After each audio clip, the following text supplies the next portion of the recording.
Hello, everyone, and welcome to the Lego Batman movie Spoilercast. I'm your host, Captain Logan, and with me this evening is my illustrious panel of co-hosts. First of all, it's Eric Holden. Hello. And special guest tonight with us, MrGoodPlot. Doomsvent sucks. And Sydpart2. Hi! I'm on this channel. It's so surprising. I know, right? Thanks for joining us, guys. As you can tell, this is a kind of an unusual panel tonight. Our other co-hosts weren't able to make it for multiple reasons, and these guys both came to me and were like, hey, I want to talk about the Lego Batman movie. And I was like, oh, good. Please come talk with us. I thought it was going to be just me and Eric tonight. Really cool of you guys to seek us out and come onto the channel, and it's always great to have you guys. This is going to be a fun discussion, I am sure.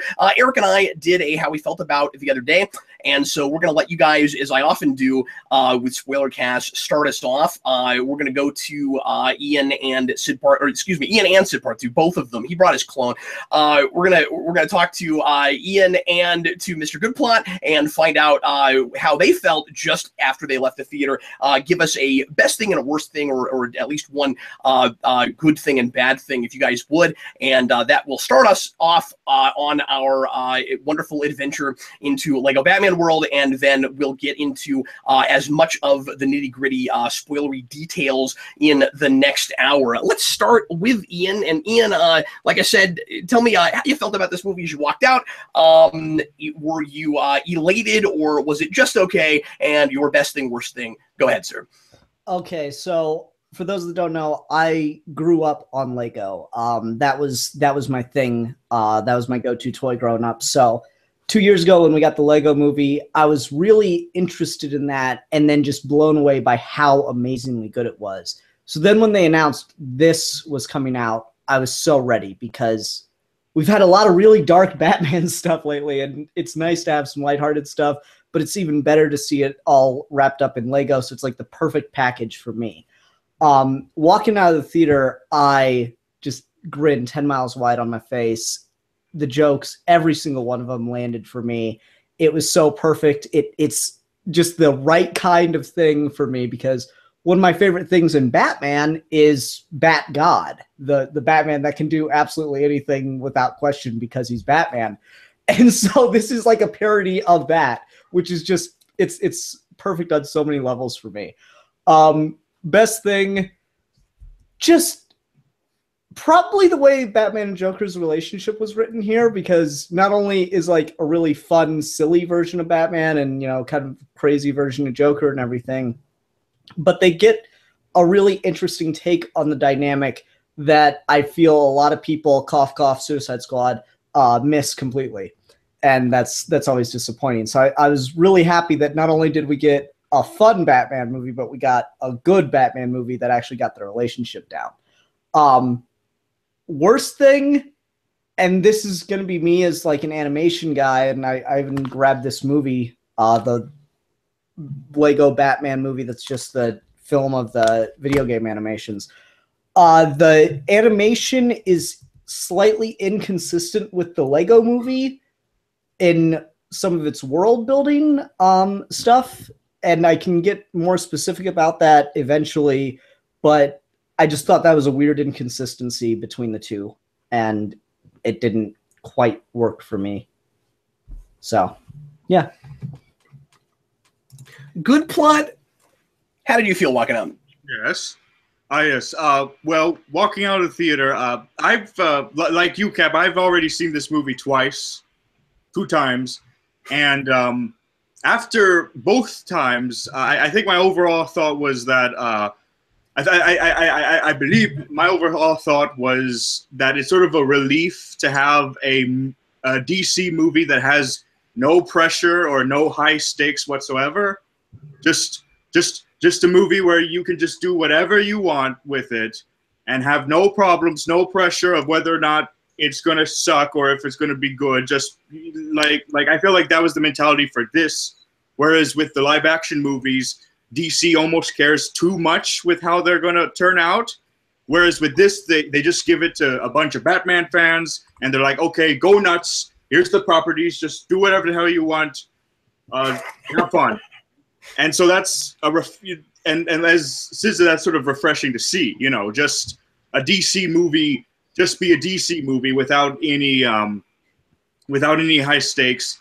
And I'd say that my best thing about this movie is that it sort of brings up a lot of Batman's flaws, not his character flaws, but flaws with the character in general.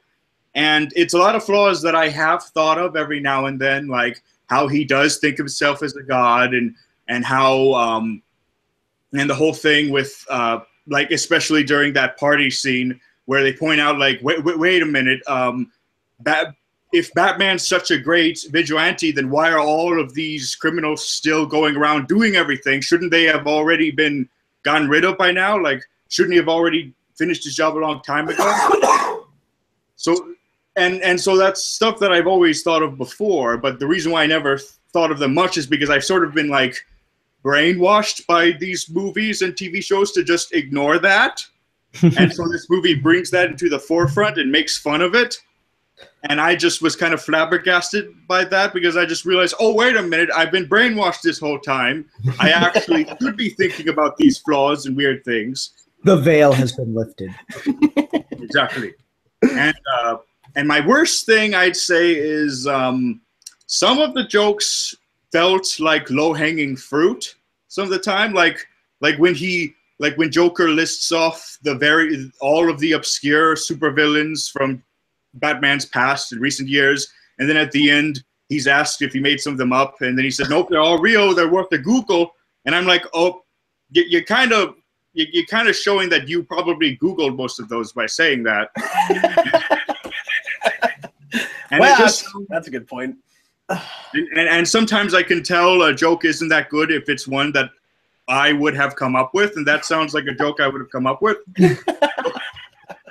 That's how I judge that. But yeah, that's my overall worst and best thing. Isn't it weird sometimes how knowing too much about something can affect a joke like that? Like the last villain in that list is Condiment King. And some of my audience laughed at that, and that's a character invented to be a joke in the first place. And so, like, when he pops up and he's squirting out his condiments, and then there's the joke about, like, maybe some of these are made up. Of course, I know that that's a real villain, and that he shows up in the animated series, which is mostly a really serious thing. So, like, I wasn't laughing at that, but it wasn't a bad joke, because people that don't know about it would laugh at that. And so there's weirdly, even some of the references aren't for me, because it needs to be a real thing, but it's for people that weren't aware of it in the first place. Like balancing all of the humor in this for it to be accessible for a general audience versus making sure that there's enough fan service stuff and enough stuff that's like deep pulls and things just for the fans. That's tough. And we'll get into a lot of that later on, because I think some of that actually affects the conceit a little bit the more I'm thinking about it. But I think it balanced that really well ultimately. Yeah, I thought I did a good job balancing the fan jokes and the mainstream jokes, and when both of them can both apply and people can laugh maybe for different reasons at the same thing. I thought I did a good job at that. Why don't we go ahead and start off just talking about the humor in general? What immediately got me giddy, Ian, and I feel like that's probably a word you would apply to yourself through a lot of this, was the parroting both of the openings to Dark Knight and Dark Knight Rises simultaneously right at the beginning. I thought first of all, it was just really clever to have the Joker doing basically the same thing Bane did when he hijacked the plane, but he's also doing the same thing he did with the boss at the beginning of Dark Knight. That was really fun. And just stylistically, the choice of acting overly serious with the bombastic Dark Knight Rises music, and even the cinematography with some of that first-person POV stuff, the quick cutting, and trying to make it feel like overly dramatic given the situation and that they're Legos and what we're looking at. That's exactly what I would have hoped for, and love that it was there and that it's bookended with it. We do a whole bunch of that toward the end as well. And that staccato, the Dark Knight Rises music keeps popping in and out all the way through this. And oh, that just killed me. I'm really. A part of me kind of wishes that somehow or rather we could have gotten this before BVS, because it feels almost, and there's no way around it, it takes a long time to make a movie like this, but it's not outdated because those were all popular movies. Dark Knight Rises was also $1 billion movie, so like it's still in our minds and in our purviews, but it would have been nice to get some more, comedy about the more recent DC movies, especially because they're pretty make-funnable also in other ways. But and the question is, what are you going to do? Warner Brothers let them make fun of those movies to that degree. Warner Brothers kind of knows that those movies are becoming more and more laughingstock. So I wonder if we could get like a Martha joke in a Lego Batman movie at this point. That's a good question. I mean, they're taking themselves so seriously. I'm surprised they allowed anything to be made fun of to this degree. I don't know. Maybe that's a little unfair to DC because they let Lego Movie make fun of Green Lantern, and part of that was kind of but they're not. But Green Lantern's not what they're selling their whole studio on. Like, no, I get that. I'm just saying, Warner Brothers needs a universe. No, I get that. Or they think they need a universe. Green Lantern was an unsuccessful movie, so they let them make fun of one of their unsuccessful movies. So. And part of that, but it's not tied to everything that they're doing like this second. Yeah, and also that was making fun of that character before it was making fun of that movie. But it's true that the reason Green Lantern is more or less a laughingstock to the general public, if he is at all, would be because of that movie. So yeah, no, I totally get you. Good plot. You were trying to say something. It was just something about the Martha line, like. About how there's no joke about that, but I kind of, there's this one part where Batman yelled out Barbara, and it sounded kind of like how he heard Martha, like Barbara. I just thought that sounded a little bit similar. That's probably a complete coincidence.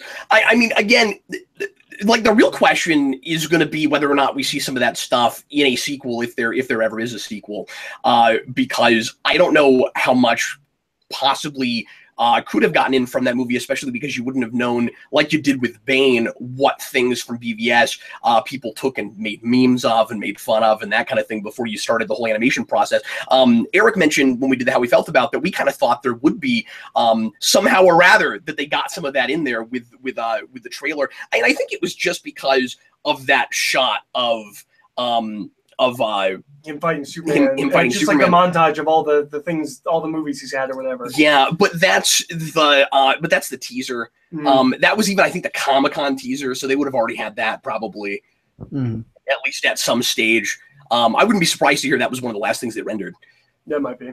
Yeah. There's also like 2 Suicide Squad references in one scene. Remember that? I get. Yeah, but they know that's coming. Yeah, I know. So I mean, like. But they're probably just making fun of the fact that that movie's being made at the time. It's really hard to be super timely with animation. It's one of the few things that's really good about South Park is they do an episode in 6 days, and so they're able to be one of the most timely animated shows. Whereas something like The Simpsons or Family Guy, I think it takes like a year to make each episode. So yeah, it's crazy to think that we're already 3 years out from the Lego Movie. Yeah. So it's a really fine line to try to do super timely humor in animation like that. See, that's why most of my videos that I claim to be cartoons are just freeze frames of cartoon characters, and I just act as if it is animation. That timely. Well, like, not to get That's too. That's what this should have been. Then it could have been. It could have been timely. It could have been made fun of everything we wanted to do right then at the time. Making fun of jokes about Ben Affleck quitting directing. That's right. Yeah, they could have done that the other day. We could do it with the in the big screen. We could do that with the Lego panel here. We could animate them. Is that me? Yeah. There's you. I just realized. Oh, you actually have an eye patch one. Yeah, but he doesn't have glasses. So if you could really take your glasses off, that would just be perfect. Thank you. I'm sorry I had a haircut, so it's not exactly the... Yeah. I don't know. I had fun doing that. Now I'm even more blind. GoodPlot, I know you can't see right now, so we're over here. I see like shapes. I think I see. Okay, now Logan. Now over there is Eric in the distance. Ian, point out to us who else is in that panel. Oh, sure. Okay, so let me pull up the thing here. So I've got. Well, you don't know either. Well, I want to make sure I can get like focus roughly. So here's Eric. Oh, I see. Okay. Here's Eric. I went for just like a wolf shirt because it looked kind of metal and that seemed like him. Here's Captain Logan. He's got, the glasses. So just put like a blue shirt, slacks on him. Zippers. Here's me. I could have tied my hair back for this episode, but I didn't think to do that until right this second. I didn't know your hair was that light. It's not, but we're not going to focus on that. Here's GoodPlot. He's got an eye patch. Yes, there I am. Yep. And rounding off the crew is Batman, who is actually in the panel, but being so stealthy, he's hiding in the background. Yeah, see, he learned his lesson at the end of the movie, so he doesn't always have to be front and center now. Yeah, exactly. He might beat my shirt up because my shirt is a Joker shirt. I got a hard. Anyway, let's get. Thanks for making those. Those are awesome. Oh yeah, it was fun. Tore my get back up last night looking for them, but it's like, where are they? I know I have a face like this somewhere. Really, were you interrogating your apartment? You're like, where are they? Where are they? Where are the other minifigs going? It's good that I decided to ask it as in advance as I did, or else Ian would have had to do like last minute, like, oh shit, where's that eye patch? Oh no, I just cursed. Shame for shame for shame. That's okay. There's a Dick Grayson joke about how his first name is Dick. It's oh funny. my god, that's great. Yeah, that's really funny. Kids can't be cruel. Yeah, that's as tasteful as you can possibly get if you want to make a joke about that, and I was fine with it. Most kids are going to have no idea why he said that. It's going to be kind of a throwaway thing. I don't think kids are going to leave the theater going, Mom and Dad, what did he mean by that? Why is Dick a bad thing to call someone? So that's good. Yeah, I cracked up at that. Eric was surprised I laughed at that. I thought that was really funny. I don't know. I give kids a little more credit. They're smart enough to like find it funny but not laugh because they don't want their parents to get concerned.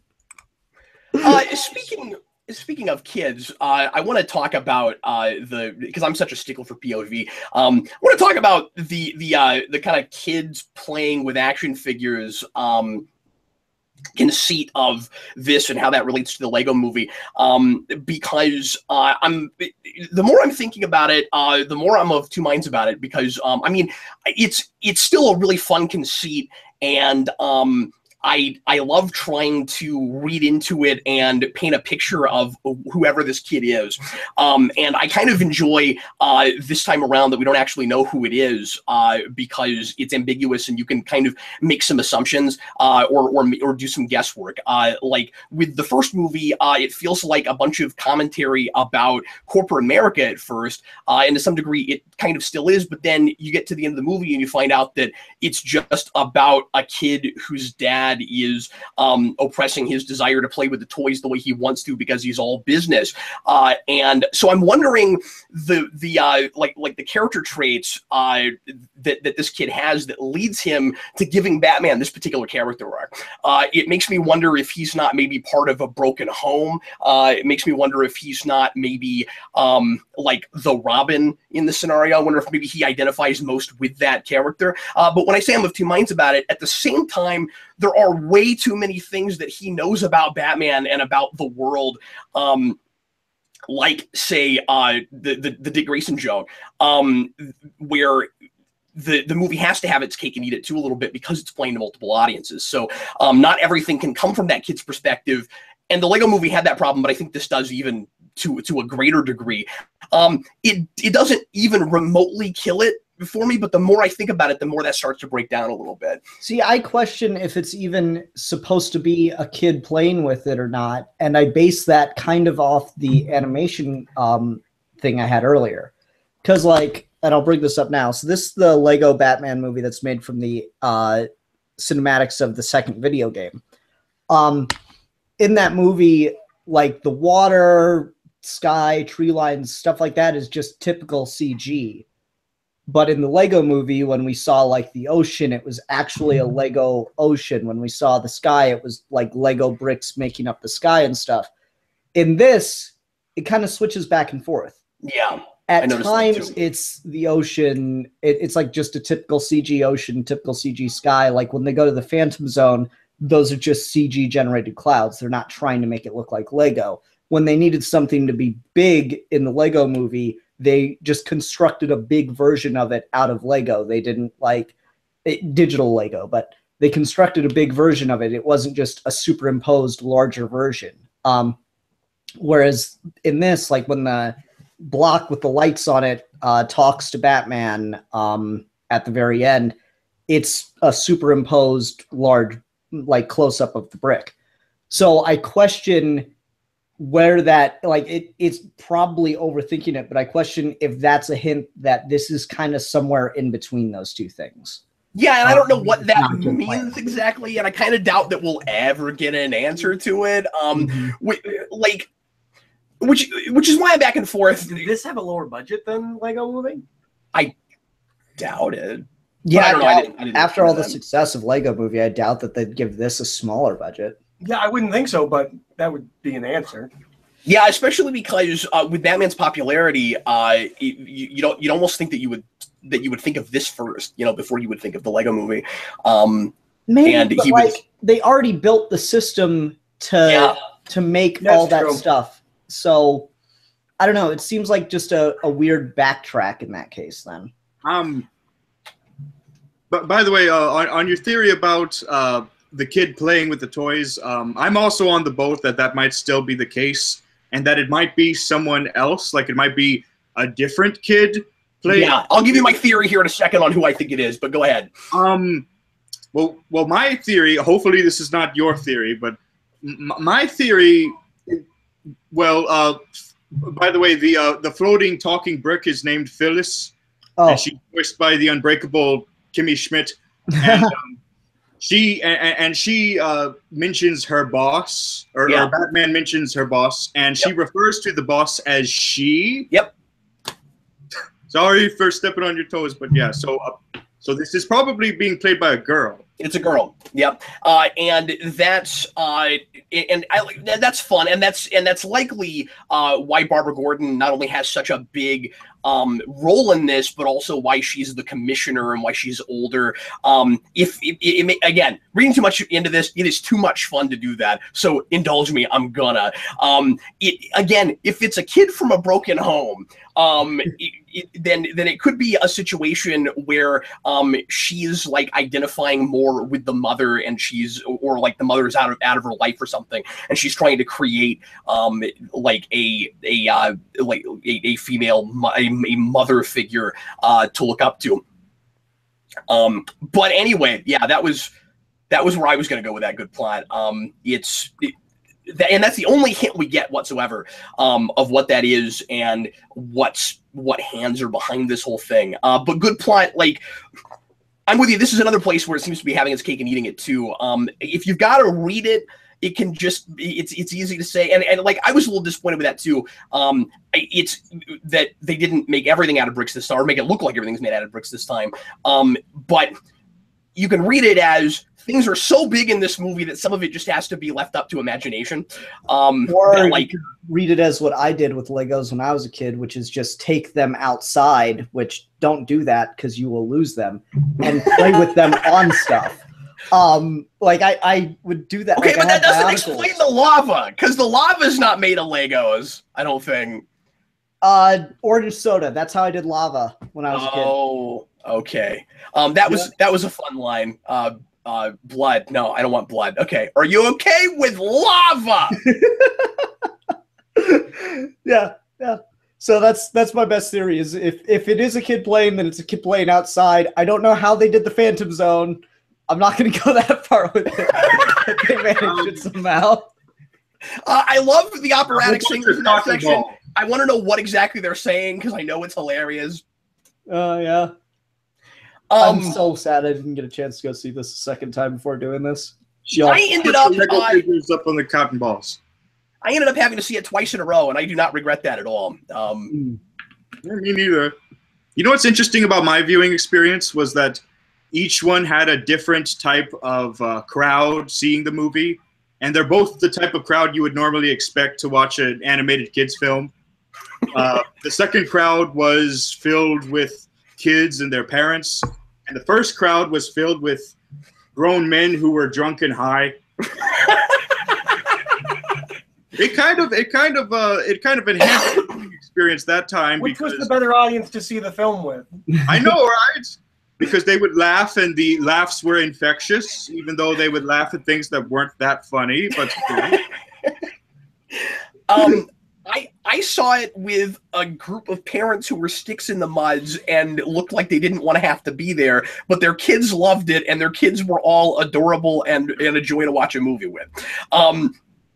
And then the second time around, I saw it at 11 o'clock. It was the latest show in the entire city at one theater because Eric got off at 10:30. And we went to a theater we don't usually go to. And there were like 6 other people there. So it was like seeing it totally on our own, which made it really easy for us to laugh as hard as we wanted to and not annoy more than 6 people. So I wanted to, and the public be darned. There was this really fun bit toward the end that my wife especially enjoyed, where when Batman is trying to make himself say the word sorry, all the kids in the audience kept going, "Batman, it's sorry!" That's funny. So it'd be great. They just kept trying to finish Batman's sentence for him. Oh, that's so funny. How did you guys... They have more willpower than him. They have more awareness of what he should say than him. Yeah, right. How did you guys feel about the kind of pop culture twist, and that the big villains of the piece that the Joker ends up recruiting are from other properties as opposed to Batman things? Because I'm hearing from some people who are kind of disappointed that the villains that the mainstream because a lot of them aren't. A lot of them are D-list. But that a lot of the actual Batman villains weren't the bad guys in this piece. How did you guys feel about that? You referred to this as a twist. Yeah. We know that all of them are coming in the first act of the movie. Here's the thing about that. Okay, so I asked a question. Now I'm going to answer what you just said. It's foreshadowed. I'm not going to say we know it. The second I heard Daleks and Voldemort, I'm like, well, that's what's happening at the end of this movie. I didn't expect to actually see them. I thought it was a throwaway gag because I didn't know we were going to use the Phantom Zone. Oh, okay. When that first comes up, we don't know that Batman's going to go after the Phantom Zone projector. That's earlier. No, but we know that's what Joker's endgame is. We know that later. I can't remember if we know that right then, but... Oh, that's right. Okay, you're giving me crap for not picking up on a thing you picked up on at the beginning of the movie, which is not fair. I noticed that the second time around, and I was like, oh, cool, this is foreshadowed. But no, I thought that actually was kind of a cool reveal, and I bet for most audiences it is. I liked the idea of branching out to have Batman take on the villains of the universe. We've seen, maybe this is just me as a comic fan, I've seen Batman fight all the other characters in his rogues gallery so many times. Sure. And as a kid, what do you do when you have, like, I wish I had this when I was a kid. I'm so jealous of kids today that have Legos with all the different properties. What do you do when you have a Lego Batman and a Lego Voldemort? Of course you're going to make them fight. Exactly. Of course you are. So it's just it's exactly the kind of thing. It is playtime. It's like the opening of Toy Story 3 with the kid playing around with all the toys, mixing franchise. It doesn't have to make sense. It doesn't have to be like internally consistent with itself, even though this is. It just works. It's just a natural thing to do if you have the access to those things. Yeah, and they did that, in the Lego movie, of course. And that seems like it's going to be a consistent thing. So, Lego's got all the properties. They should definitely use them. Yeah, like when we get the Ninjago movie later this year, I'm fully expecting some other pop culture stuff to pop up in that. That's the only reason I'm going to go see it, because I never got into Ninjago, but... I didn't care about that either, but then the trailer was hilarious, and now I want to see it. Funny. Yeah. I don't know, it's just one of those things. I have this thing where I have this unfortunate addiction where I have to know as much about a movie before I see it. So I had this twist spoiled for me. People are saying that in the comments too, and I'm glad I didn't. I thought that was really fun. Yeah, I didn't either. But I mean, I had spoiled by the movie in the first act when they told me what they were doing. Yeah. Well, okay, but it's okay to still call it a twist, even though it's in the first act. And I'm just saying that is the closest thing we get to the lifting the veil kind of, especially because the little bit of actual veil lifting we get is in relation to that. Now, I will say, for the people that don't like it, I can really see that. Really? Like, you went to go see the Lego Batman movie. You expected to see the Lego Batman movie. I feel like the way that it gets around that criticism is that it's not like the Lego movie characters show up. It is just bad guys. And also, it doesn't just become completely something else. It's still in Gotham. It's still, you're still getting jokes, Batman and that kind of stuff. You're still getting jokes with the Lego Batman Rogues Gallery, right? You still have Lego Bane there, who's absolutely hilarious. You still have none with Two-Face though. Yeah, I mean he punches Two-Face in the song. He doesn't have. Killer Croc has one line. It's one of the funniest lines in the movie. I did nothing. I did something.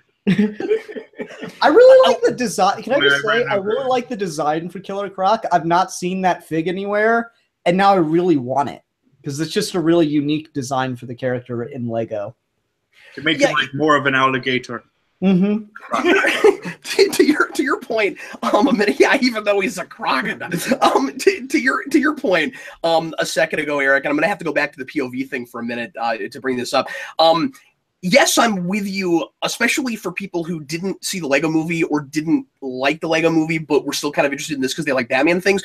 You have to keep in mind that this isn't really Batman, and that like it's a movie that like hilariously and wonderfully ends up being, like Ian was saying earlier, about a lot of thematic stuff that Batman's always about. It's a deconstruction of Batman from a totally different perspective, but it's from the perspective, except for all the really deep pull references, of a kid that doesn't seem to be a Batman fan from the beginning, or at least if it's the same one. Now, obviously, this, but if it's two different kids, one had to pass the torch to the other one because it's still that same character. But remember, the kid making up this Batman in the first movie cannot know anything about Batman. His song says he lives in a basement, not in a bat cave. So, like, this is to jump onto your point about maybe this is a girl. Good plot. In the end of the Lego movie, we're shown Will Ferrell goes, since I'm letting you play with these, I gotta let your sister play with them too. But she's too young. Yeah, she's too young. And we see she does. 3 years. It's not enough time. 5? That's not, kids age. So like doing franchise stuff, you have to like write into your story the fact that your actors are aging. But could be okay. Kite Man exists in this movie, which means one of two things. An 8-year-old found an obscure 50s Batman comic, or an 8-year-old is reading Tom King's Batman. We're Googling everything. The thing you have to keep in mind, too, is that this kid knows all the dates every Batman everything happened. Yeah. So you're right. It's got to be a kid old enough at least to read on like a 5th or 6th grade level, at the very least. Maybe one of her parents is a hardcore Batman fan. And so when the parents saw her playing with the Batman, she's like, no, honey, it's like this. You see, in 1984. I mean, would that be too, like, crazy to think of that the guy who has a basement full of Lego figs that he superglues together also has a massive comic book collection? Well, no, certainly not. I just don't think that kid's old enough, but I don't want to get too far into that. Yeah. And I'm also making the assumption that Will Ferrell's character was married in the first movie and they have had a horrible divorce. Yeah. Because one's obsessed with Legos and the other is obsessed with Batman. But we're getting too far off track and getting too much back into the POV thing. The point I was making a second ago with that is that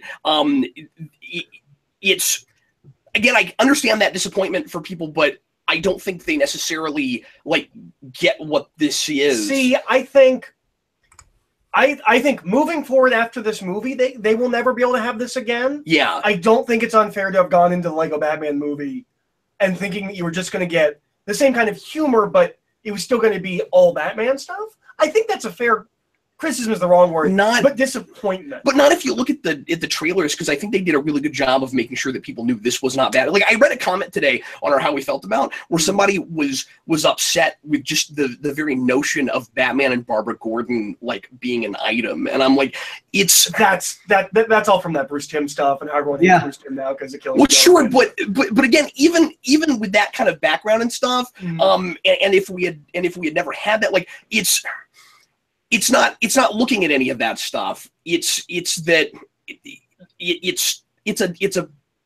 like, the way I looked at it was, it's the perspective of a kid looking at the popularity of Batman and interpreting it. No, and that's fine, but I think if people are disappointed by the ending, it's because they thought that's all the movie was going to be. Yeah. I can understand people moving forward. I don't think anyone could ever complain about this in the Lego movie. But I think they've now set a precedent. But it turns all that on its head real quick, real early, by having Batman say, "No, Joker, I don't care about you." Like if you're, it's just not what people what those folks wanted, and I understand that. But like, take it on its own terms a little bit. No, I agree. I'm just taking. I'm trying to present a case for. And also, we have two different versions of Lego Batman, which is wonderful. And one of them just has not gotten the big screen treatment, but those villains get screen time and other stuff. And there's now not only two entirely different versions of Batman, but there's two entirely different versions of a lot of these characters now, which is really fun. None of them look the same. And I'm sure Ian could tell you all the differences with all those different minifigs. About the villains. Because they bring up this thing about how, like, Batman has never put away any of his villains. What does Arkham Asylum do in this universe? Well, no, they're addressing ever been caught ever. No, they're addressing the constant fan complaint of, oh, well, he catches them, but then they just escape again. But that's not Batman. In this movie, the impression I got is that they've never been captured. He just defeats them. That's true. Yeah, I remember him saying that. I don't know. I guess that's just up to interpretation, because I interpreted it as the classic, oh, Batman's really bad for Gotham because all he does is just put him in Arkham and it's a rotating but Barbara Gordon has that speech where she says, "Here's all the people you haven't captured." Yeah. And it's all of them. None of them have ever been captured. There's also so much you can chalk up to the kid is saying one thing in the moment and just forgets what he said later. Like, I think it's just this weird contradiction thing. I think it's just this weird contradiction of interpretation, because they say these have never been captured, or do they specifically say captured, or do they say stopped? No, captured. And it's on the screen.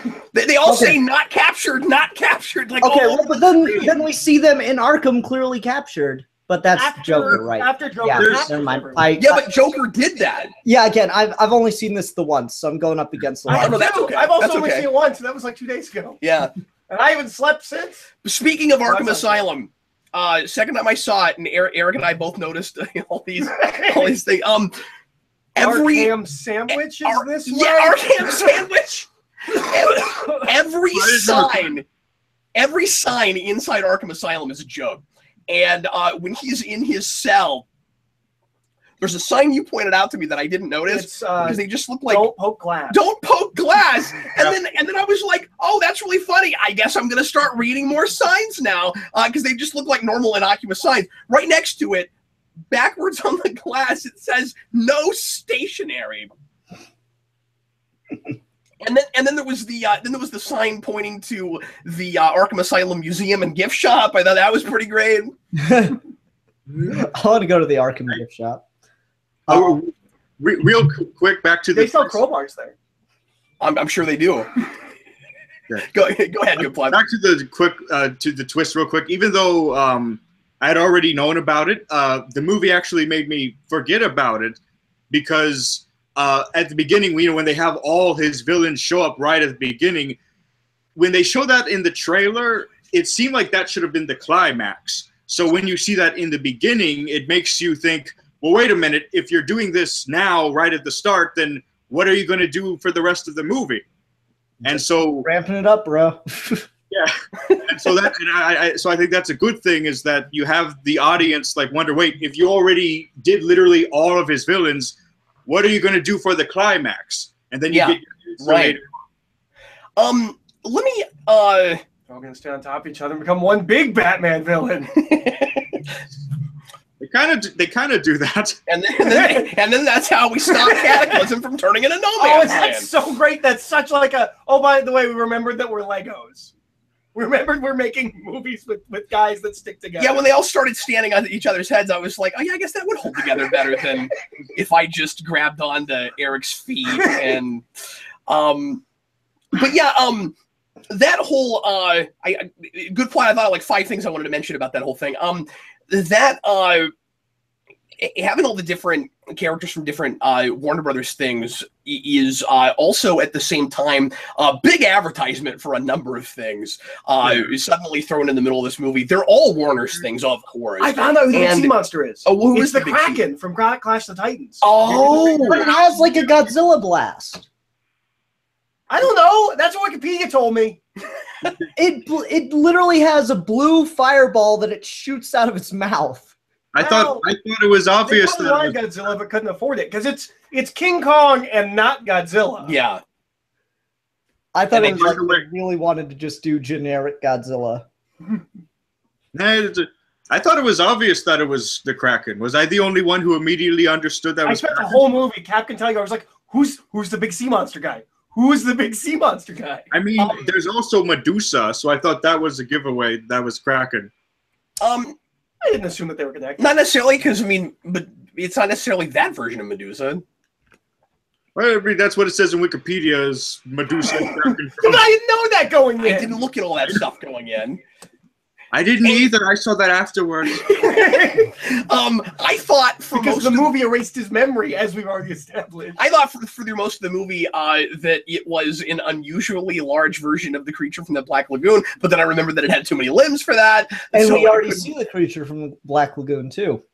Yeah, he's like no, that's another guy. That's like a fish warlord from some like obscure Lego dinosaur fighter. No, I'm pretty sure that was from their movie monsters sets where they did like Dracula, werewolf. Is that what they're from? Is that what that is? Okay, yeah, all right, sure. I didn't know that. I'd do like a strong 75% on that one. But yeah, I was going to mention that that about 70% of those characters are from properties that are in Lego Dimensions right now, and I think intentionally went for Voldemort because he's one of the playable characters in Lego Dimensions, and he's from the second wave that just launched a few months ago. Well, how could they have timed that out though? With the movie and how long they were working on animation and stuff. Because they probably would have known what some of their next wave stuff was. I mean, Lego Dimensions intentionally made sure not to include Harry Potter, even though they had the license in the first wave of Lego Dimensions stuff, because they had I would assume because they had Lord of the Rings stuff in it. And so they added that to their second wave. So I think those two things, at least, they lined up. And Lord of the Rings is already in the beginning in that first wave, and they have Saruman. I have a thing about Voldemort that is weird. Oh yeah, go ahead. Yes. So Ray Fiennes is Alfred in this movie, but he's not Voldemort. I know. Someone else to be Voldemort. You know who it is? It's Eddie Izzard. Yeah, it's Eddie Izzard, and that's great. But Ray Fiennes is right there. Get him to record the 3 Voldemort lines. See, I like that he's not, though, because we're consistent in making sure that nobody that has ever been a particular, with the exception of Two-Face, I guess, but that's not Harvey Dent. That's Two-Face. But like you don't have really, besides that, anybody else reprising roles. You mostly have comedians as these, and they're trying to sound like all the monsters from the Phantom Zone versus anybody else in the movie are trying to sound like a next door neighbor kid. Yeah. Could that be the explanation? Yeah, I think it is. I think that's what it is. I was in the middle of playing with my Batman, and then my friend came over and he brought all his Legos. Yeah, and then he was all, release the Kraken. See, if that's the Kraken, why does no one ever say that? Yeah, why is there not release the Kraken line? Ah. Do you guys remember those skeletons? Oh, I know what it should have been. No, I know what it should have been. We should have had and we didn't have this character. We should have had a Lego Ra's al Ghul who comes out and says, release the Kraken. Yes! That's what it should have been. Or Qui-Gon Jinn. Either one. And he sounds nothing like Liam Neeson at all. He's played by the guy who did him from Arrow. He should be really British. I kind of wish there was more actors who had played some of these characters in this movie playing other characters. Yeah, and I want as many reasons to make people. this as humanly possible. That's how I type. Do you guys remember the skeletons that showed up with the villains? Mm-hmm. Yes. Yeah. I looked up to see what they were from, and apparently they're from Jason and the Argonauts. Ah. A lot of Greek mythology in this. Yeah. Yeah. Yeah, but also there are some Lego things that are just things Legos have had for a long time. Like there's like generic Lego skeletons. Yeah. Well, that's kind of cool, given that Jason and the Argonauts is probably one of the biggest of The Harryhausen. Harryhausen stop motion. Obviously, that's Kraken. important to Lego. Yeah, I mean that's related. I to guess Clash of the guess this kid has a Clash of the Titans Lego set. Yes. Somehow or other. I had here's a plot question, because I'm going to ask one of those here. So we know that so the reason that the Phantom Zone shows up in this is because Superman just put Zod there. Put a pin in that because I want to talk about that with Man of Steel in a second. But when we go to the Phantom Zone and we pull out all the horrible bad guys from the Phantom Zone, why doesn't Zod come out? I actually saw him a couple times in the second viewing because I was also curious about that. And he just stands around with his hands behind his back. Oh, does he really? That's awesome. Yeah, he has like no presence whatsoever. He's just looking at everybody. But he actually comes out of the Phantom Zone? Yes, and he's just standing around during all the big guns. Questions retracted. That is or a question retracted. That is a brilliant thing if it's there, and I wish that they did some random just like close-ups, reaction close-ups on him. Yeah. Nice. That's pretty great. You know who we haven't talked about a lot though in this? Dick. No, well Yeah, that we need to do that. And we need to talk more about the Joker relationship. But real quick, before you take us someplace else, the reason I wanted to mention Man of Steel is Superman says that he's been fighting Zod for a long time, and he finally put him in the Phantom Zone. Could we have not had a reference to Man of Steel because we would have had a chance to do that? I wanted Superman to snap his neck. Is that what? No, I wanted him to say, I had this bunch. I wanted him to say I had this great moment where I could have just popped his head off, but I didn't do it. You know, I was waiting for it. I really thought we were going to go there. That would be crazy. That would be nuts. Why would anyone do that? I might It would lose have been it. really funny. Like they wouldn't do it because it'd be too dark. But what if like we saw Superman about to snap Zod's neck, but he just like turned his head around a bunch? Yeah, that'd be And really just funny. made Zod like really dizzy.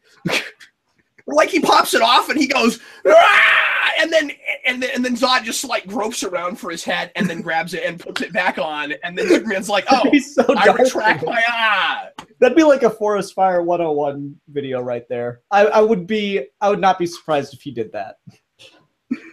He's the guy that does Lego animations on YouTube. Anyway, I'm sorry. So Ian, what was the next place you wanted to go to? I want to talk about Joker. I love Joker in this. Go ahead. I just love Joker in this. Like he's the scorned lover. Me too. Let's move on. Like he's the scorned lover. Like I hear all the people try to, you know, I hate to get into my bashing Scott Snyder mode, but to get into my bashing Scott Snyder mode, everyone like praises Endgame for being, oh, they wrote Joker like a scorned lover. except it's not good. Here's a good version of Joker, like a scorned lover, and they even have like but they also did that in Dark Knight Returns. Like that's a real any characters that are two males that have been fighting each other for a long time. Eventually, someone comes on and goes, "Well, they're in love with each other." Yeah, the Doctor and the they Master, define each Punisher, other. You can't have one without the other. They must be in love. Yeah, and like I'm fine with that interpretation going from Dark Knight Returns. No, this is me criticizing people thinking Scott Snyder was genius for doing that. Yeah, he's just saying it goes way back. Yeah, and I really liked seeing that. And then they not only do that, but they do like the daytime talk show kind of thing. Like it's like almost like an intervention of their relationship when they get back to Joker Manor. Also, Joker must be a master builder too if he was able to throw up all the roller coasters and neon lights and everything that quickly. Yeah, I get the feeling that most of the villains are. Mm-hmm. I thought that was really cool. Except for Killer Alligator. I did something. Yeah. I was so happy with all that. And like it just felt very DC Universe Joker where Batman's able to do anything and so is the Joker if he puts his mind to it. Yeah. And so Joker gets himself put in the Phantom Zone, and of course anyone else in his situation there would get crushed, but because he's the Joker, he's able to use, Silver Tongue and get himself out and have an army of people who are objectively more powerful than him, but still follow him because he just knows how to play people like that. That's this is gonna sound kind of crazy, but I think this is my favorite Joker on screen since The Dark Knight. Yeah, I kind of feel like this might be on screen since Dark Knight. Oh, I guess Suicide Squad, but Suicide Squad, and I'm including like the animated movie. Oh, okay. And like Jerome. Yeah. I feel like this might be one of, if not the most comic book accurate version of the Joker. Like if you compare him to all of the live action ones. Yeah, seriously, my single complaint about the Joker in this movie is they do the stupid tattoos. I don't like Joker with tattoos. I don't remember that. He's got them on his arms. Yeah, he's got the playing cards. He's got playing card suits. It's real subtle, and they could have been cufflinks. So yeah, I thought those were his sleeves. No, they're supposed to be tattoos because it's white. In that case, I actually like it. I just don't like Joker with tattoos. And this goes totally to just how I view the Joker. I view the Joker as if he thinks of himself as a family-friendly performer. So there are very subtle things he just would not do, like get tattoos. Variations on that. His body's radioactive, so obviously if he tried to get a tattoo, it wouldn't take. It would just melt right off of his skin, right? That's how science works. One thing I thought was really cool about his design is that it looks like a custom minifig. Oh yeah, definitely, especially with like the tails on the coat. Yeah, and that, I don't know if you noticed that, the tails flipping around everywhere and how insanely big they are and they loop around. Yeah, I thought that was great. But like that face, like the crude way it's painted, it makes a lot of sense for the Joker, of course, but it also looks like a kid took some other figure and made the Joker, and his clothes are like that too. Yeah, I could see that. I didn't love the like spiky teeth. Joker's smile is a big thing, and having spiky pointed teeth just doesn't work for me with that character.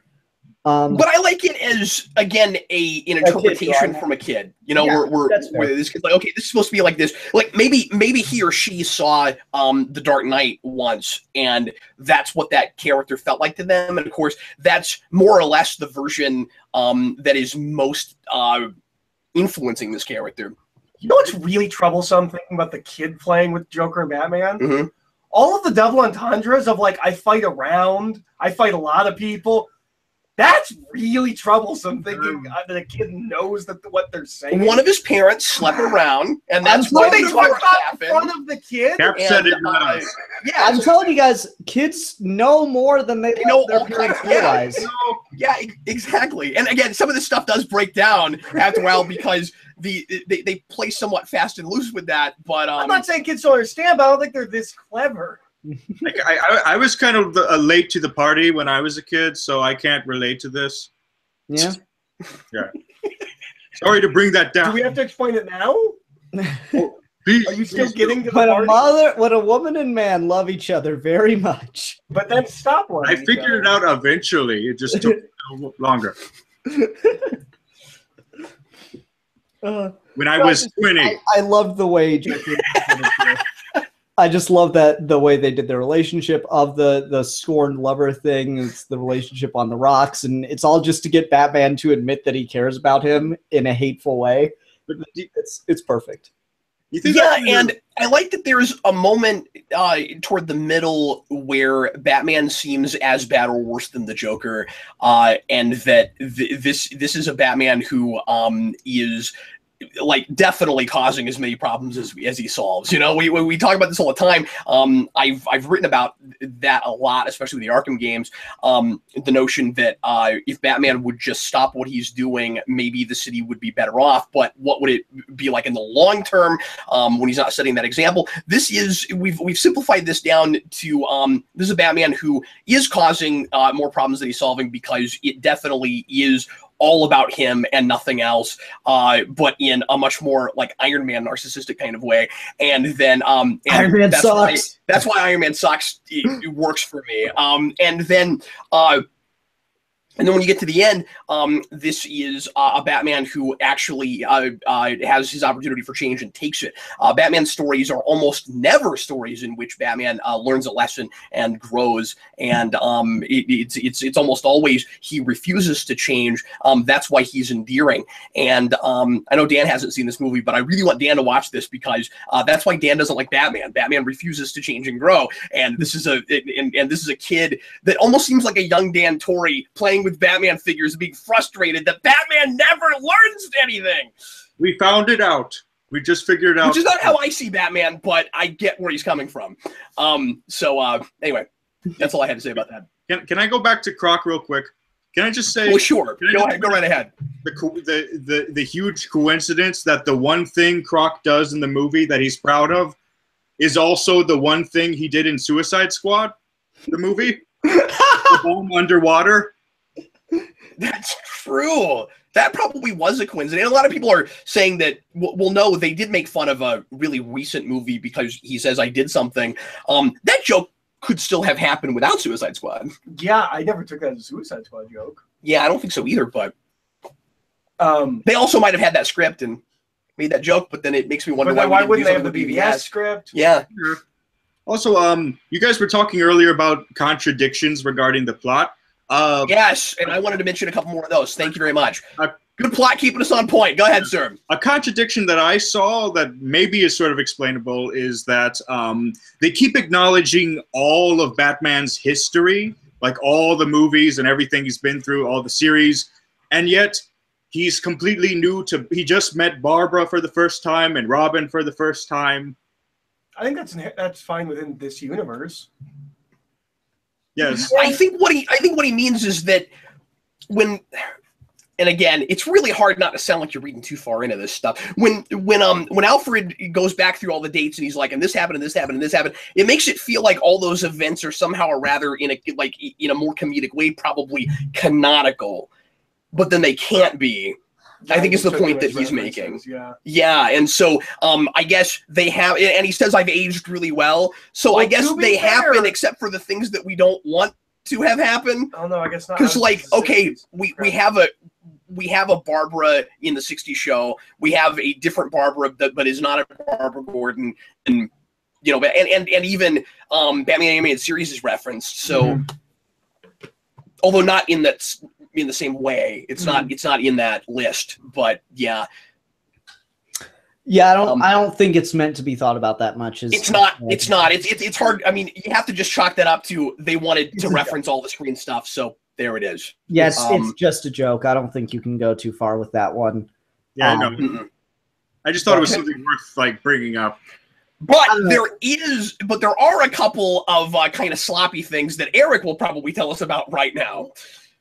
Well, there's one in one scene, and I think there's two, but you were arguing with me on it, so I don't know if it actually is, but I felt like it in the scene. Yeah. So we make this big deal out of the parental control locks being on the Bat computer, and then about 30 seconds later, Batman's just using the computer when he's talking to Robin.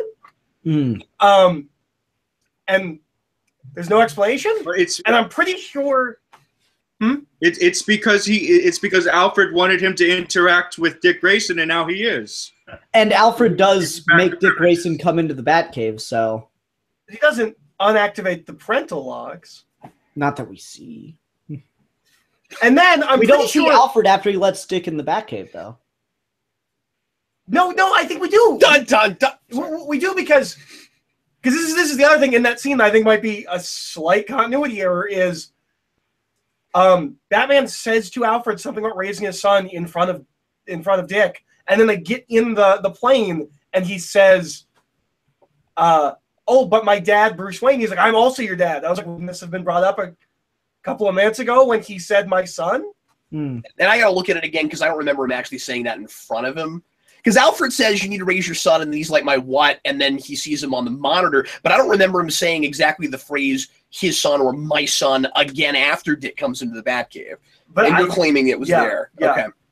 Okay. I don't remember that. But so I'm not sure if that one's there. But the parental locks one is certainly there. This kid also knows 60s Batman well enough to know that frequently Alfred puts on a batsuit. And specifically the 60s batsuit. Well, it's funny because we've been doing that a lot in the comics and stuff over the years. There's an episode of the Batman where Alfred puts on the suit. There's just in that's true. Tom King's but the I way Am he wears Gotham. Is specifically the Adam West suit. True. In Tom King's I Am Gotham, he's wearing the bat suit. No, he does. Did you guys catch there's a couple of references to the Batman. Yeah. The logo shows up with the merch gun. Yeah. I didn't catch that, no. And did you see the other reference to the Batman? No, go ahead. If you look in the group of the supervillains, of the obscure Batman supervillains, two of them are the Kabuki twins who work for the. Oh yeah, I did. No, I knew that was there. We've been bringing them back. I've seen them pop up in sets every so often, every couple of years now. They've just become villains now. Yeah, they're in the Speedwagon set. Yeah. And like I've seen them even before this movie. I've seen them just pop up in other sets over the years now.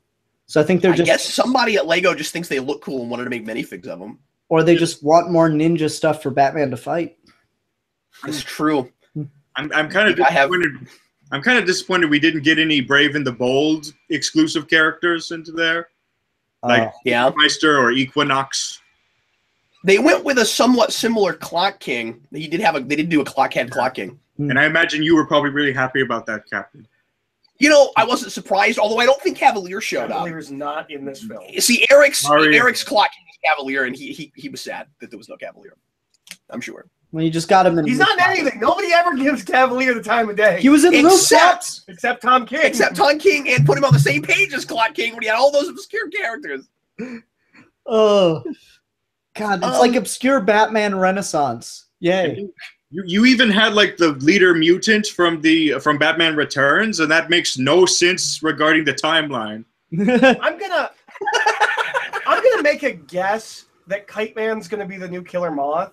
Like, did anybody else notice that there was like a period of time where like everyone discovered Killer Moth and wanted to make fun of him? He was in Lego Batman. He started showing up in the comics. He was in The Batman, always as a punchline.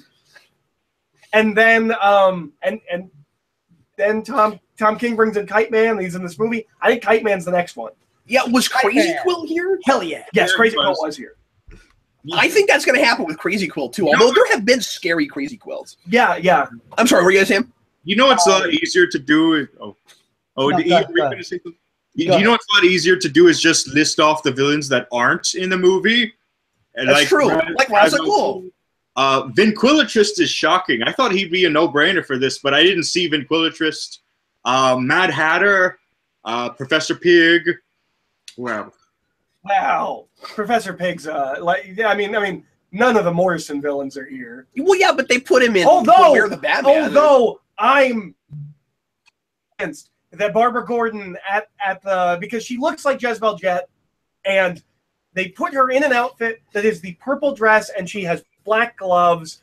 I'm convinced somebody was like, oh, she kind of looks like Jezebel Jet. Let's do something with that as a visual gag. Mm-hmm.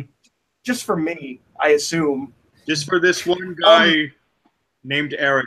Well, and Grant Morrison, because he sees and reads everything Batman. And I can understand why Mr. Zsasz isn't there, because then you'd have to draw on the scars onto his little. I think there might actually be a Mr. Zsasz Lego fig. Yeah, I don't feel like that one would actually be that disturbing. They do it with like pirate stuff and whatnot. Yeah, they can just make it look like chalk. What was I gonna say? Did you think it was weird that the lady that was with Commissioner Gordon was not Renee Montoya? It was a gender-bended Chief O'Hara. Yeah, it is. It's a female Chief O'Hara. Oh, that's weird. And they didn't give her enough of a stereotypical Irish voice that I was disappointed. I know, and I kept wondering, like, I wanted one Bagora. I'm fine with a gender bend, but give me a Bagora. And that is the first and only chance I will ever have to say that statement. Give me a Bagora. Okay. And I just kept wondering, why is that not Montoya? Like, she's gotten popular in recent years, hasn't she? Yeah, especially with the whole question thing and stuff. So I was kind of, because that's basically what that was 5 years ago now. Yeah. But I mean, I will take this opportunity to pitch the book I wish everybody was reading. Go buy DC Bombshells. She's awesome in that. Oh, is she? Cool. She's at every single female DC character is in that book at this point.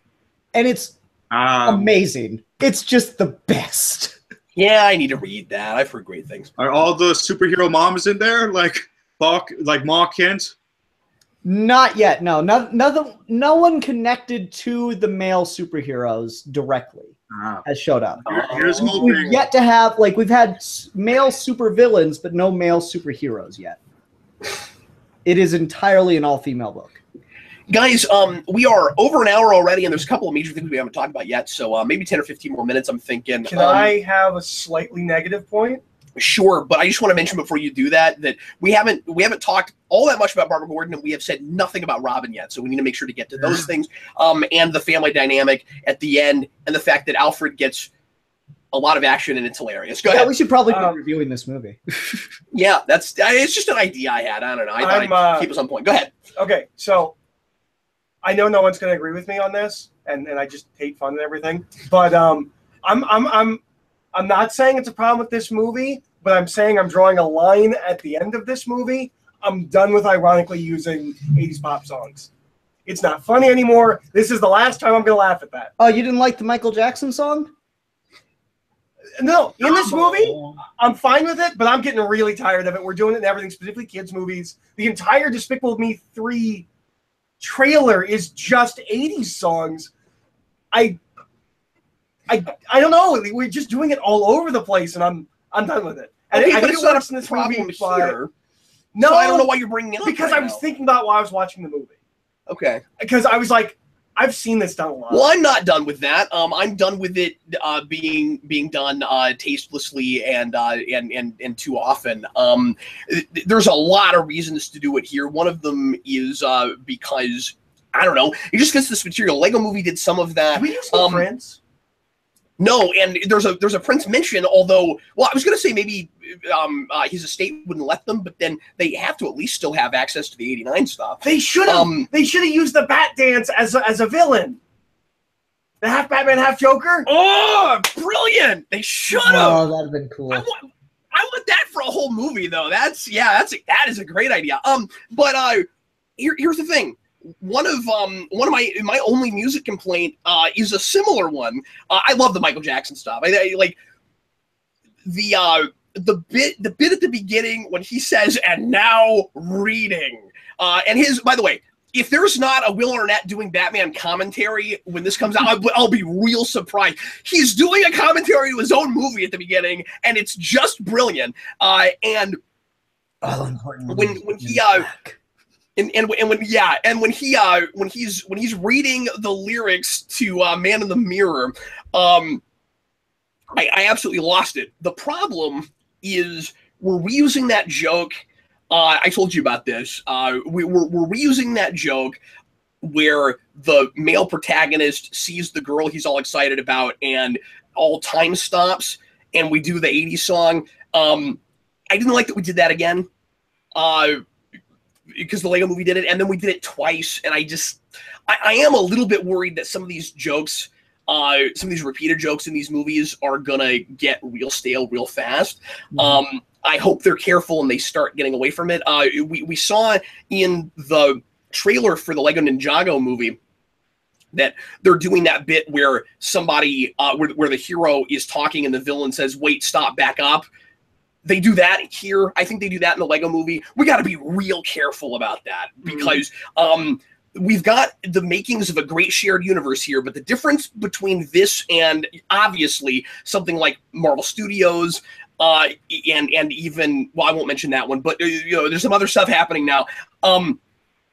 Is that with Marvel, the live action movies, you can make a bunch of different kinds of movies.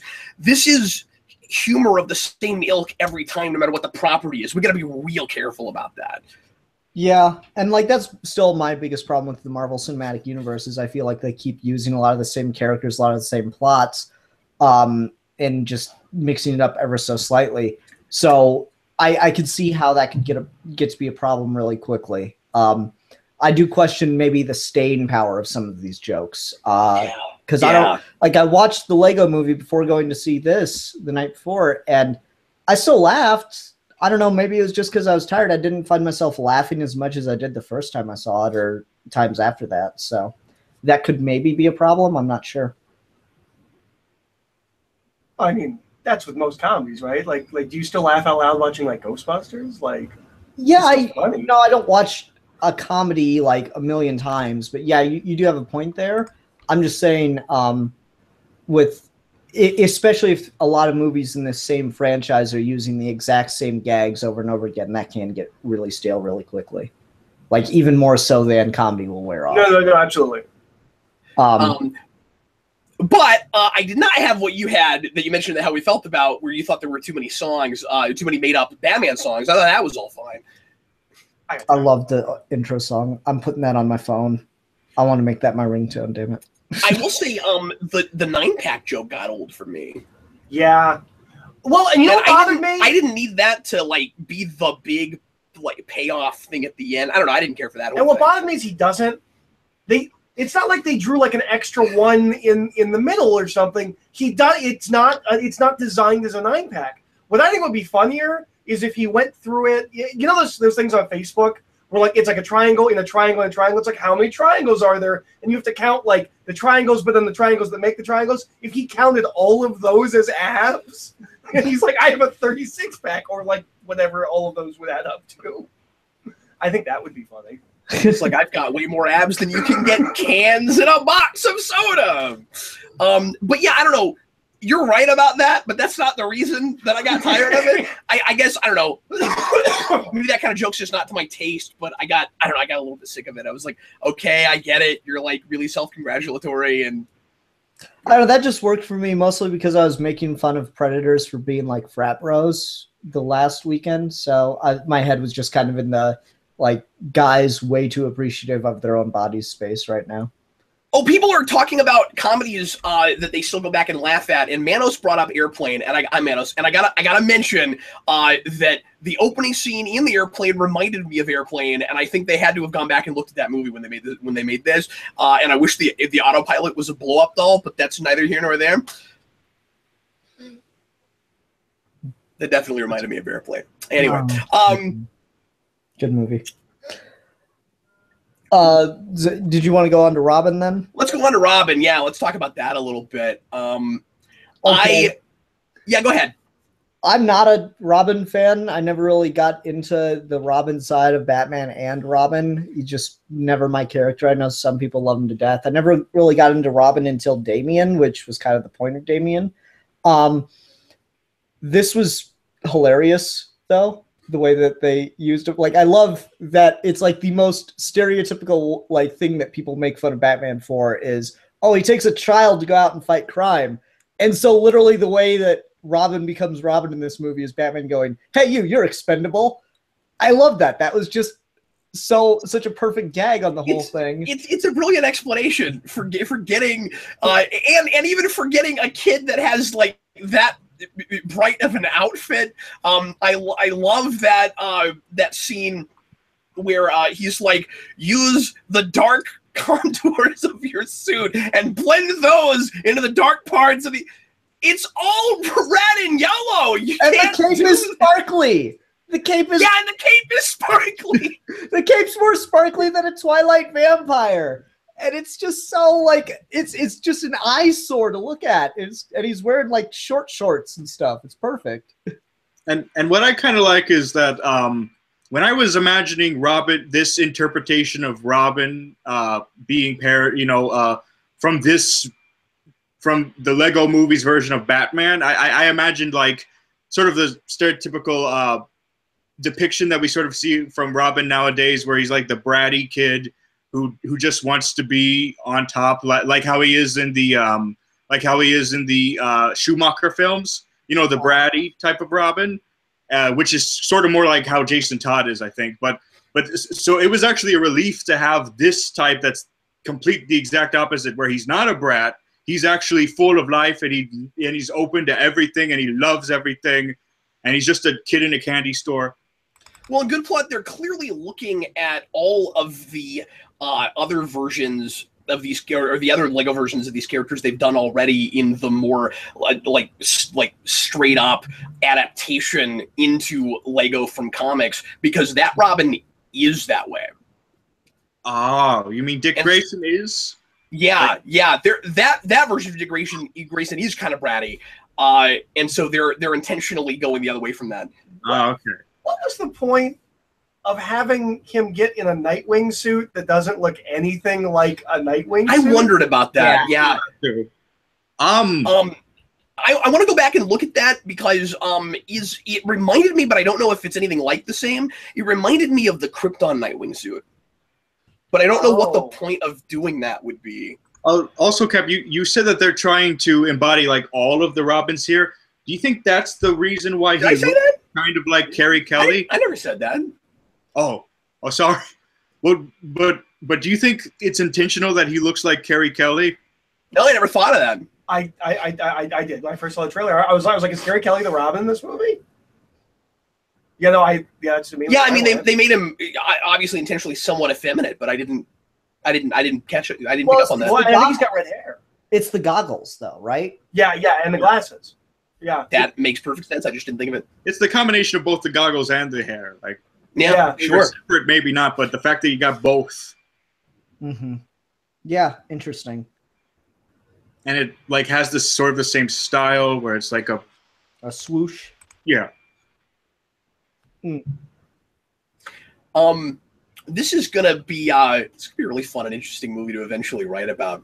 When I got to the end of this, I was like, I can't wait to do a rewind on this. This is gonna be funny. That'll be great in 2 years. Yeah, no, I know. I know. I was waiting a while. You still haven't gotten to Megamind, by the way. Yeah, I love Megamind. I've still never seen that movie. Oh, I think you'll like it. The 2-year mark a half a decade ago. It's on my shelf back here. I've got it. I've just never looked at it. I think that's part of the reason why I subscribed to you, was so I could eventually see that. Oh, that's funny. I'll try to get to it before you're 35.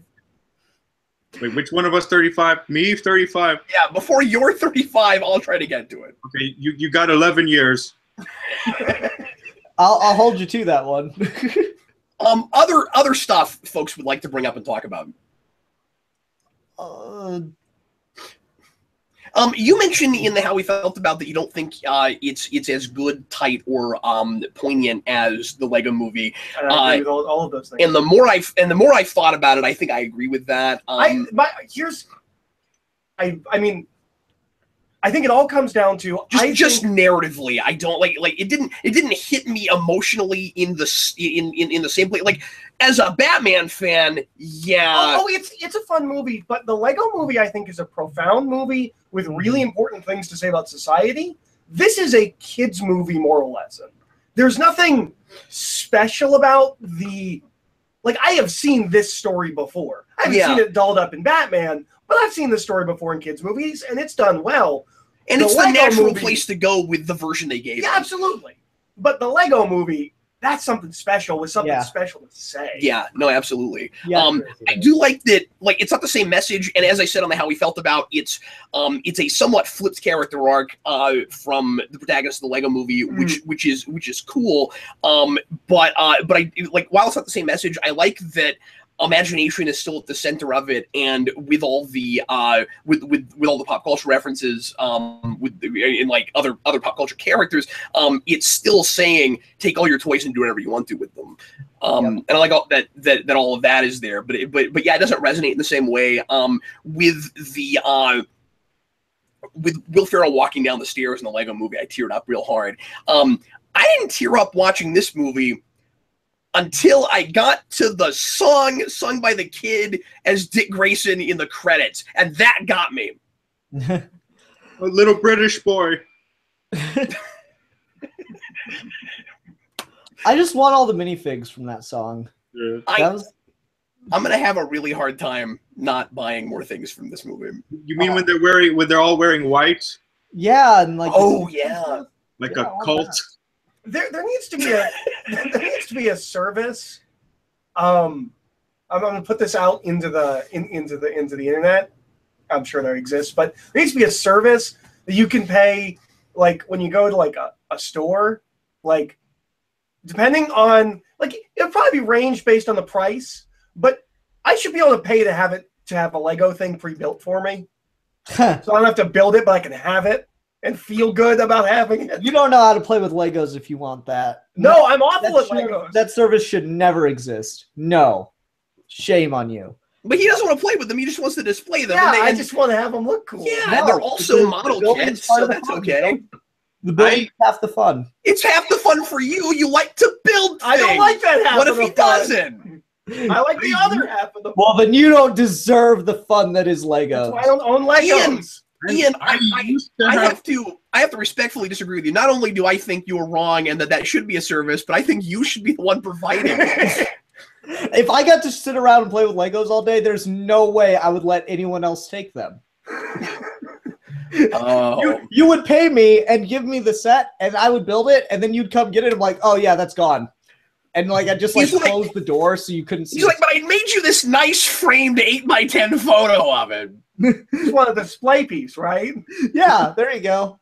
It's like I could do like a by Ian 3.5 hours done. Ian, you even have the big like meltdown like an Unbreakable. Where it's like, did you see a child outside? This is not a toy shop. Clearly, he learned nothing from the Lego Movie. No. I would be the one playing with it. You're the one that wants to display it, and that's wrong. That's what I learned from the Lego Movie. Before we finish up, I should also mention we haven't said anything about the Forces of Solitude and the Justice League. They're all over the posters. That is hilariously somewhat misleading. I looked for Lego Movie wallpaper the other day on Google image search, and on the first page, 5 or 6 of them are Justice League pictures. Oh, that's funny. Yeah. And I think that's so funny because they're not. How do you guys feel about the fact that they're not called in at the end, and we go to the villains instead? I feel like we've already got that. Yeah. No, we do have that. I just mean in the narrative arc. Narrative. Why doesn't Batman go to his friends that he's pushed away? Yeah, that's my question. I mean, they end up being kind of jerks, and that's fun. But they might not be jerks at the core. You treat this Batman that way maybe too, you know? So yeah, I wondered why he called his Arkham buddies instead of them. Maybe because it's a Lego Batman movie, so they want to keep it all Batman, and possibly they're saving that for a possible Lego Justice movie.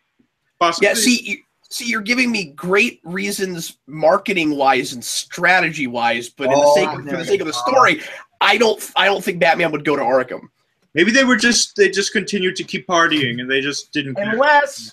Unless at the end of this movie... they're there already, but how long really would it take the Justice League to show up? Unless at the end of this movie, the big status quo changing thing for Lego Batman moving forward is that, like, all of the villains get new, like, Batmanized costumes, and it's just, they're all Batman protecting the city, and, like, how he really made them his friends.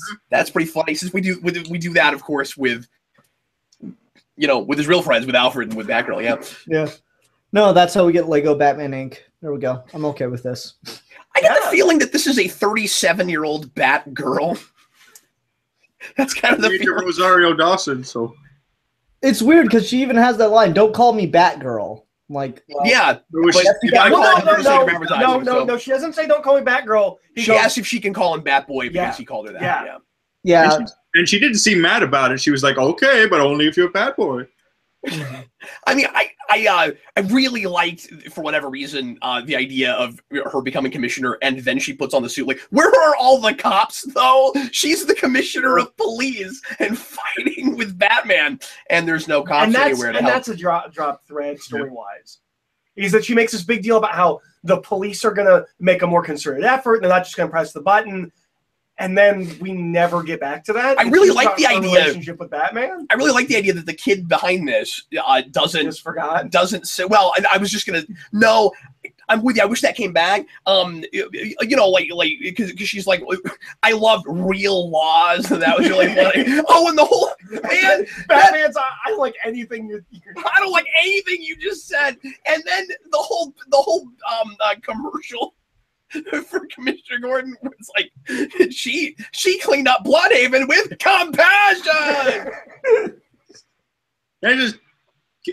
Can I just say something about? I don't know where I was going. I loved how they said Bloodhaven, where it was just like it was like a game show. It was Gotham's next door neighbor, Bloodhaven. Go ahead. Also, I noticed that there was a person with an eye patch in that crowd, so I guess I have a cameo, guys. Yeah. That's great. Good point. You can't argue that with me. You're all eye patch characters. We'll go back and see what side it was on and see if they got that right. Yeah. Well, I switched. Do you watch like Buffy, and then like in season 7, you're like, oh, they replaced Xander with me. Yes, that's how I am with everything. It's automatically you. Nice. But yeah, go ahead. I watched. I watched a Nerd Sync video today. Decent channel. Consider checking them out if you haven't. But they were talking about how Lego Batman is like the modern version of what Adam West Batman was, where it was like kind of campy, fun, silly Batman. And I'm curious how everyone else feels about that. I kind of disagree because the reason Lego Batman works is because it stands in such contrast to what we now think of Batman as, whereas Adam West Batman was pretty much the comics of the time put on screen. Yeah, it was also the comedic sensibilities of the day. It was. That's really oversimplifying it. I mean, it is a parody and a comedy, but that's kind of where the similarities, and it's not camp. That's that's not the same thing. It's satire. Yeah. Well, that's not fair because I've always said 60s Batman has a lot of degrees of satire and people just don't see it, but it's not always that. And this is satirizing this material. 60s Batman was often satirizing the culture of the time. This isn't exactly doing that. Maybe here and there's bits of it, but it's much more again deconstructing that character and talking about like modern cynicism and superhero things and stuff like that. Yeah, I'm sorry, and that's why I think it works here, and it's very different in that way. It's like it's 60s Batman and it's silly Batman again, but that's where the similarities end. And we've had a lot of different versions of that don't harken back to 60s Batman too much. Just Brave and the Bold not too long ago. Yeah, which is thinking about 60s Batman, but it's a different thing. And this is also, of course, obviously thinking of 60s Batman, but that's just because it's really some of those characters are really fun to play with, and somebody making this like 60s Batman, so they throw some of that stuff in there just like they do with everything else. So Egghead gets a weird amount of screen time, and that's the only version that's the only place that character has ever showed up. Now, what we do have... Oh, sorry. He showed up in Brave and the Bold, but it just as cameos. Because I think at that point they didn't have the rights to him. What's that now? He's been in the comics, just pop up in the background every now and again. Yeah, but I just mean we've never used him as a character anywhere else. Sorry, go ahead. Now, what we do have is when everyone who liked the Dark Batman and didn't like the 60s Batman in like the 70s and the 80s, we do have that version. We have the what everyone thought the 60s Batman was in BVS. We're like, it's just that's just not that character at all. It's just a poor representation. and we're just gonna laugh at it. We don't get that it's a comedy. It's not a comedy. Yeah, I kind of thought that through a little bit more. Mm. Yeah, that's what I want to get people's thoughts on that, because I was like, I disagree. I don't think it is 60s Batman. I think it's its own thing that's funny because I'm glad of you how brought they that do up, and no disrespect to those folks, but I don't fully agree with that. Yeah. I thought about leaving that in a comment. I'm like, I'm doing a spoiler cast tonight. Maybe I could just talk about this there. Yeah, I love the 60s Batman references. I continue to be really happy that that's open now and okay to play with again. And I think it's really appropriate. We didn't do too much of it. We talked about this and how we felt about, but a few months ago, Return of the Caped Crusaders came out, which weirdly is a blend of this and 60s Batman, because that is a 60s Batman thing, but then it also kind of does the modern deconstruction and lets the like the darker Batman affect its story and the things it's talking about and stuff. And like I said in that video, some of the jokes here didn't land with me as much and weren't as funny because I just saw them, and that was kind of unfortunate. But I still think this is the superior of the two.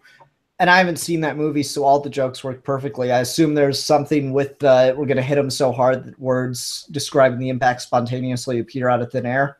No, they just do that because it's 60s Batman, so they don't talk about it. Although there is a joke, there is a scene where they do different kinds of word balloons in playing with serious dark Batman, because in that movie, not to give too much away, but Batman goes dark. There's a reason he becomes like scary Frank Miller Adam West Batman, and there's a scene where he starts punching the villains and like really hard, and he gets really abusive, and one of the word balloons is fracture. Oof. And it's great. Okay. But anyway. Well, like that moment in here where the words start popping up, that was the funniest thing. I was laughing. I can't even tell you what happened after that scene. I was laughing so hard. The rest of the movie. Yeah. The big one where Eric and I were like, oh, we lost it at Return of the Caped Crusaders, but then this movie did it. And right at the beginning was You Want to Get Nuts, because Adam West says it. And I was glad it was there, but although I did really love the bit where he was like in the airplane when the pilot says what about the thing with the two boats, and then later on another guy is like, well, what about the thing with the parade and the Prince music, and I was like, oh my god, that's great. Yeah. Oh, that's so funny. It's like this like quintessential public consciousness Batman, but it's still its own thing. I really like that about it. Yeah, it's the zeitgeist of Batman. Guys, we are well over time, but we were having a good time, so I let it go on longer than normal. Anybody want to throw out any final thoughts before we bid everybody adieu this Everything evening? is awesome. It is, and everything is cool when you're part of a team, which is a song Batman wouldn't have liked until the end of this movie. Yeah, totally. Well, now it's Friends Are Family. That's the new song to sing. Let's see if that gets nominated for an Oscar. Oh, let me answer this question real quick. Sam in the comments says, do you think they should have used a "some days you just can't get rid of a bomb" joke, which is one of the big obvious 60s Batman things to go to. We did the shark repellent thing. I'm kind of glad we didn't do both. Yeah. A lot of people kind of get annoyed when shark repellent comes up because it's the obvious go-to. We always go to that movie. We don't go to the actual TV show enough. Because we did Egghead and things like that, I didn't mind it so much because we actually knew something about the TV show. I've heard you complain about shark repellent before. Have I? I feel like you have, maybe not, but I feel like there have been places where I feel like with Return of the Caped Crusaders, you said you were really glad that they never brought up shark repellent because that's like the obvious thing to go to. Yeah, maybe. But anyway, that was my opportunity to ask you if the shark repellent thing was annoying to you. No, it didn't bother me. Okay, it's useless. But I also knew it was in the movie because we walked past this giant Lego Batman statue. And I didn't notice that there was this big canister next to him that said shark repellent. And Captain goes, well, they spoiled that. And I look over, I was like, oh, I guess it's shark repellent. Sorry? I guess it's useless, yet he's got it like framed and off in its own little case and everything. Yeah. Yeah, he's just that eccentric. he looked as if he didn't even know it was there. He's like, what is that doing? That is useless. Maybe Alfred Alfred really likes that one. You can play with that, but stand over here and do nothing at all. Yeah. Maybe at that moment he became self-aware that he's just a toy being played by a kid. He's like, wait a minute, why is that there? Ian, do you have anything else you want to throw out real quick before we? No, seriously, finish up? it's a good movie. People go see it. It's fun. I'll just bring up two last things. One is that I like this interpretation of Robin and this interpretation of Batgirl, but it's just weird to see those two interpretations in the same thing, that she's a grown woman and he's a small child. Since they are supposed to be dating at some point, yeah. Exactly. Like, she refers to him at the end of the movie as a kid, like, oh, give the kid a break. And I'm like, that's really weird. I mean, no one complained about this when they did it in Star Wars, right? That was incest. That's different. No, I was talking about Padme. Oh, you mean But once again, we're doing all this reinvention because it's an interpretation from the mind of a kid. I'm assuming this kid saw an episode of Batman Beyond and thought Commissioner Gordon, Commissioner Barbara Gordon was a cool idea and just threw that in. And also, if it's a girl, oh boy, that makes perfect sense. Yeah. And the last other thing is I want to say is I think. Oh, I also like that wasn't a love story. Finally, that like by the end he's like platonic, and I get the sense that stays that way. Really, you got that feeling because like she drops him because he says something kind of like trying to do a pickup line on her. Oh yeah, it was that. Like that is at the very end. She like, and we know right. Him. I don't know what point you're making. Well, like it just didn't seem platonic at that point. It seemed like he still had the hots for her. Well, no, he does, but like it's not ever going to gel and become anything. And I kind of like that. I gotcha. And we know he can't hook up. It's forced platonic. No, okay. And we know Batman can't hook up with Catwoman because this version of Catwoman is basically a cat. It's just a cat, which I really like. And again, some Batman fans are complaining because they're like, "Oh, we've reduced all these characters to just like their base versions." And honestly, the other Lego games kind of do that with her too. So that's a thing they have not really gotten that far away from.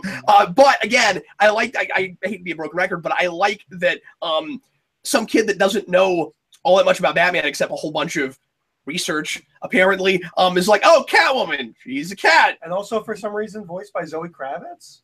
I don't know who that is. That's the last. Okay. That's the last point She's I wanted. Lenny Kravitz's daughter. Oh, weird. Okay. All right. That's the last point I Angel, not to be confused with Birdwing Man. The two of them. The two Birdwing. Right, yeah. With both Birdwing Mans. Anyway, I'm sorry. That's the last point I wanted to make, that I think my favorite of all favorite things of this film is the random combination of actors to characters. Like if you look at the wiki list, it would blow your mind if you didn't see the credits already. Like Conan O'Brien is the Riddler, Doug Benson is Bane, I so want Conan to play the Riddler in real life now. The girls from Garfunkel and Oates are Clayface and Poison Ivy. What? Which is why Clayface has a woman's voice for some reason, because she's voiced by a female comedian. And we didn't mention Bane, but oh boy, we could not stop cracking up every time he's like, and it's great because he's not voice modulated. It's just some dude doing that voice. And that some dude is Doug Benson, who is one of those geeky comedians, and he likes to make fun of that stupid voice. So it's fun knowing that he liked to do it so much on his podcasts that Warner Brothers decided to go up to him and say, "Hey, why don't you do that for us?" Just keep making fun of that voice. The best thing, well, there's two equally hilarious Bane bits. I was gonna say the thing at the end when he goes, "Bane feels warm and fuzzy," but Batman's punching him. But you can't punch Bane. Oh yeah, you can't punch Bane. Also, and then when he builds a piece of furniture. Yes. And then you've also got like the bigger villains. You got Seth Green as King Kong and Jermaine Clement as the Big Eye. The guy who, yeah, I forget his name, but yeah, the guy who played like the Men in Black 3 villain, and he was the big crab in Moana. And So last thing about the guy who voices Bane, Doug Oh, the Flight Benson. of Conchords guy. Yeah, Flight of the Conchords. Last thing I'll say about Doug Benson, who voices Bane, is that he is a pothead. So I like to imagine that he was high the whole time he recorded those lines. And only Ian laughed at that. And on that note, because this is how these I've things listened always to one end. episode of one of Doug Benson's podcasts. It was because Shane Black was on, and it's one of the funniest things of. They play a game, and I immediately figure out what he's doing, and I know how to beat the game across the board. But Shane Black is overthinking it and thinking that he's doing something different, and he's criticizing the game for being too easy. That's the only time I ever heard Doug Benson. Everybody, thanks always for watching. We sure appreciate it. Thanks for being here. If you're watching live, we had a lot of great comments and stuff I wish we could have, more stuff I wish we could have latched onto, but we are already way out of time. And thanks for watching after the fact if you did that as well. Eric and I will be back with you again with lots more videos this week. Once again, we have been under the weather. I'm sure you can tell my voice is starting to come back, but I still mostly sound like that, and we have a number of how we felt about some things that we have that we were planning on doing this week that we have not gotten around to, but we will try to get to those things this week. And I've also got a rewind that I will record as soon as I sound better than this. In the meantime, I am Captain Logan, and I want to thank these guys so much for being here. Sydpart2 with us in minifig form, and there is MrGoodPlot. I'll see you on the spoiler cast for Captain Underpants. This was Eric Holden. This was Eric Holden. And I am Captain Logan saying good night. Good night. Seriously, there's a Captain Underpants movie.